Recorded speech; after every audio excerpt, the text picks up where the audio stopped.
Assalamualaikum warahmatullahi wabarakatuh. Halo guys, para pecinta bonsai Indonesia, lebih khususnya di kota Jambi. Baiklah, pada tayangan kali ini saya akan menampilkan tips dan trik bagaimana cara menanam bonsai asam saraf di atas batu.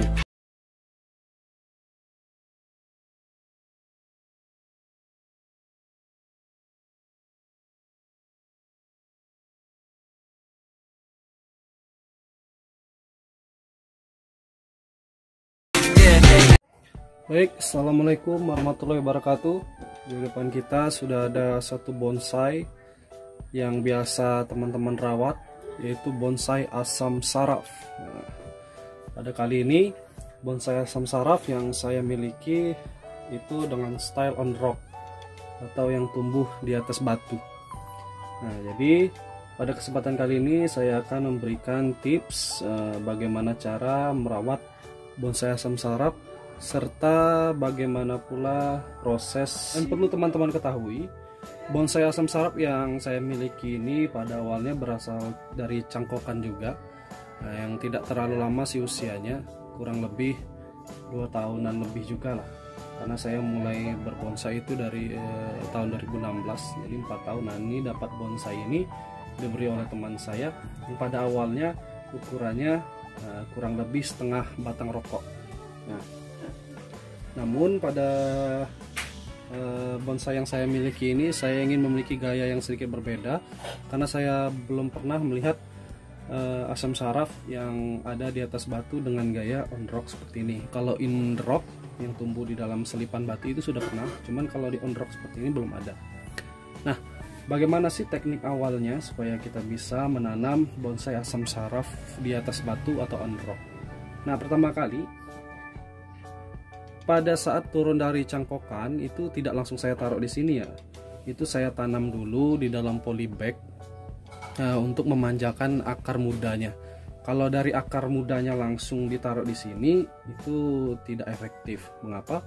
Karena akar muda tadi terlalu pendek, tidak bisa kita tarik ke bawah seperti ini. Ya, itu pada awalnya. Nah, jadi kita tumbuhkan dulu di polybag yang agak panjang, supaya kita bisa memperpanjang akarnya supaya bisa diikat di atas batu seperti ini. Nah, itu tahap awalnya. Asam saraf boleh dibilang tanamannya cepat membesar. Akarnya itu dari cangkokan tidak sampai setengah tahun dia sudah bisa panjang kurang lebih 30 cm. Cuman dia ukurannya masih kecil. Nah, di sini akarnya kan sudah besar nih, kurang lebih hampir sebesar kelingking. Di sini semulanya awalnya itu sebesar kawat 3 seperti inilah. Nah, pada kawat 3 seperti ini saya taruh di sini kurang lebih 2 tahunan, tidak sampai malah itu sudah sebesar ini. Nah, ini akarnya. Karena akar asam saraf boleh dibilang cepat besar, cuman pada proses wiring anting dahan dan ininya saya belum dapat betul bagaimana tekniknya karena masih belajar juga. Nah, di sini pada proses penanaman on the rock yang dilakukan pertama kali yaitu menyiapkan batunya ya. Nah, di sini batu yang saya miliki ini saya pahat sendiri. Pada awalnya dia nggak bentuk seperti ini, karena hampir semua batu karang yang laut itu didapatnya biasanya bentuknya mulus-mulus, biasanya karang yang betulan. Nah, di sini saya pahat sendiri dengan menggunakan alat seadanya. Nah, alatnya kebetulan ini saya pakai ganco. Kalau orang Jambi bilang untuk alat kait kelapa. Ini saya pahat, saya bolongin, ini manual semua. Nah, jadilah seperti ini. Nah, kemudian barulah kita setel bonsai asam sarafnya. Karena akarnya sudah panjang, jadi saya tinggal menarik aja ke bawah kayak gini. Nah, kesannya seperti dia tumbuh di atas gua. Nah, seperti ini. Nah, ini sudah sangat menempel. Kalau kemarin itu masih lembut, kalau sekarang sudah keras semua akarnya. Nih, ini tapi masih ada satu akar yang masih kecil. Sudah keras ya. Yang belakangnya pun juga seperti itu. Nah, nanti kita lihat posisi belakang akarnya seperti apa. Oke, di sini pada saat proses penanaman di atas batu atau on rock, usahakan bahan atau bonsai yang kita punya itu diikat kuat di posisi awalnya di sini. Ini pada awalnya sih saya ikat kuat seperti ini, menggunakan kawat keliling supaya dia tidak bergerak di posisi awalnya. Dan kawatnya pun juga misalnya dia tidak pas, itu kalau ada klem yang untuk alat mengencangkan kabel di dinding, itu paku aja ke batunya supaya dia tidak bergeser dari posisi yang kita inginkan. Nah, seperti itu. Kemudian kita menggunakan plastik biru ini atau plastik penutup pagar. Nah, ini plastik ini sudah saya potong. Pada awalnya ini menutupi full sampai akar batas ini, setinggi ini. Nah, pada awalnya. Kemudian saya gerus, kurangi sedikit seperti ini, saya potong. Saya kurangi lagi dikit, dan terakhir seperti ini. Dan ini sudah saya kurangi lagi tanahnya sampai habis batas bibir pot. Nah, kebetulan ini sebelum saya kurangi karena masih proses penyuburan dan pembesaran. Media tanamnya kalau sedikit otomatis pertumbuhan di tanaman kita akan agak lebih melambat seperti itu. Nah, jadi pertama medianya ini ya. Nah, medianya untuk ini tidak repot, masih dengan media yang sama. Saya menggunakan kotoran sapi dan pasir berbanding 1. Kemudian untuk bawahnya saja. Nah, untuk menutup bagian akar atas itu semuanya saya berikan pasir tok sampai setinggi ini, dari sini sampai setinggi akar ini. Kemarin saya tutup pasir saja karena untuk mengurangi penguapan dari si akar ini. Nah, pada awalnya ini gundul, nggak ada nih batangnya hanya setinggi ini. Saya potong nih, ada masih lihat kan bekas potongannya, hanya sepanjang berapa, kurang lebih 3 cm. Ini dahan baru dan ini baru. Nah, ini baru program. Nah, pada kesempatan ini juga saya akan mencangkok juga, karena di sini sudah cukup proporsional lah menurut saya, karena saya tidak menginginkan begitu besar. Karena saya ada sedikit konsep di sini, di sini saya bikin tajuknya, di sini tajuk dan sini ada tajuk bawahnya. Jadi kurang lebih ada 3 tajuk yang ingin saya bentuk atau wrap. Nah, pada ranting bonsai asam sarap boleh dibilang dia sedikit melambai ke bawah ya. Jadi lihat nih, boleh dibilang turun-turun ke bawah tuh, nggak enak dilihatnya ya, tapi namanya kita program, perpanjang dulu sampai ukurannya pas baru kita potong. Namun di sini saya akan sedikit wiring atau trimming, saya potong-potong dikit lah supaya lebih enak dilihat. Oke, kita potong dikit dulu ya sahabat-sahabat.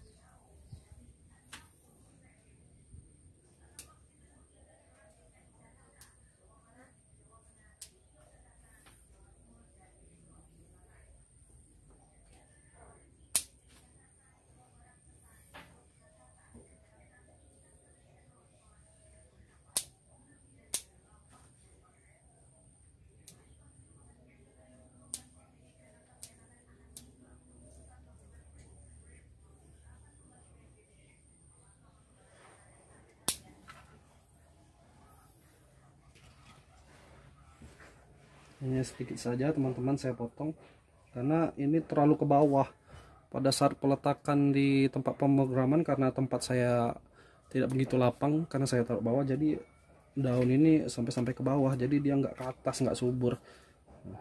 Nah, ini oke, saya potong sedikit saja sudah cukup. Ini belum besar jadi belum saya potong. Kalau saya potong sayang, ngulang lagi dari awal, nanti pembesarannya malah kita tunggu lebih lama. Jadi sabar saja, nggak masalah. Oke, sudah di trimming cukup. Nah, lumayan ya. Nah, untuk posisi belakang akarnya bisa dilihat di sini. Tuh, posisi belakang akarnya sudah sangat mengikat sahabat-sahabat, teman-teman. Nih 1 akar, 2 di sini, bahkan ada yang sampai ke sini akarnya. Ini sangat kuat sekali. Ini kalau kita angkat bahan dari sini, ini sudah nyeplak dari si batu ini. Nah, ini batunya nggak mahal, saya beli dari teman saya, harganya 70.000. Cuman saya mengolahnya sendiri menjadi seperti ini. Nah, bahan ini juga saya nggak beli, dikasih dari teman saya. Ada bibit asam sarap, hanya sebesar, yang awalnya setengah puntung rokok jadinya sebesar ini. Jadi jangan malas merawat bonsai dari kecil, karena dari kecil itu programan sendiri, hasilnya sangat puas kita jadinya. Baik, kita lanjutkan proses kali ini yaitu saya ingin mencangkok dahan yang paling atas karena tidak ingin saya pakai dan ingin saya berikan ke teman saya, karena sedekah itu penting teman-teman ya. Nah ini nyangkoknya nggak ribet nih, isi plastik seperempat seperti ini, isi tanah, lalu dipotong ininya. Nah di belah dua langsung aja ditempelin di sini. Ini ya kebetulan sudah saya kupas ya, maaf tadi saya lupa, ini sudah saya kupas tuh, nampak kan kupasannya. Langsung kita tempel aja di sini. Jadi cangkok itu kegiatan yang sangat simpel kalau sudah tahu tekniknya. Kan ada orang menggunakan tali banyak, nggak perlu sih, ini saya menggunakan kawat aja udah cukup. Untuk media mencangkoknya bebas sih, mau pasir mau tanah nggak masalah.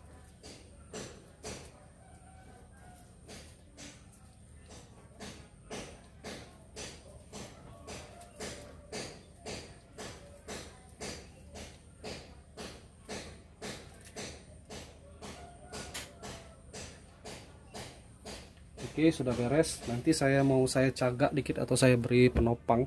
Takutnya sih malah pohon saya yang mati gara-gara mencangkok ini, karena cukup berat saudara-saudara. Dah selesai. Nah jadi itu tipikal bonsai asam sarap, dia tipikal yang cepat besar, cepat tumbuh. Dia taruh di tempat panas jadi, di tempat dingin juga bisa, dan tipikal akarnya mudah besar seperti ini. Dicangkok dia juga cepat tumbuh, dan di stek pun dia tumbuh, cuman hanya ujung-ujungnya nih ya, di tunas ujung. Saya sudah pernah menanam sekali, tumbuh itu sudah besar juga, sudah saya kasihkan ke teman saya.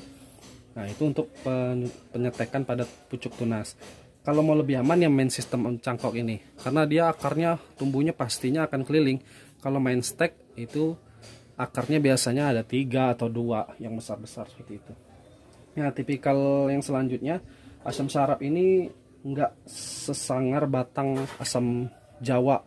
Kalau asam Jawa atau Tamarindus indica itu kan batangnya retak-retaknya ekstrim kalau sudah tua, dan ada juga sih yang mulus jenisnya. Namun asam sarap ini kalau dari yang masih muda seperti ini dia pecah-pecahnya tidak terlalu kelihatan, cuman kalau sudah tua dia seperti batangnya berlapis-lapis gitu. Batangnya putih berlapis-lapis seperti itu. Oke sahabat-sahabat semua, semoga video kali ini bisa menjadi referensi apabila teman-teman mempunyai bonsai asam sarap cangkokan atau bibitan, dan juga apabila ada video ini yang kurang-kurang itu mohon dimaafkan, karena kita di sini saling berbagi dan di sini juga saya saling belajar. Baik, terima kasih atas perhatian teman-teman semua. Semoga bermanfaat dan semakin semangat untuk merawat bonsai dari nol. Terima kasih. Jangan lupa subscribe ya untuk membantu channel saya.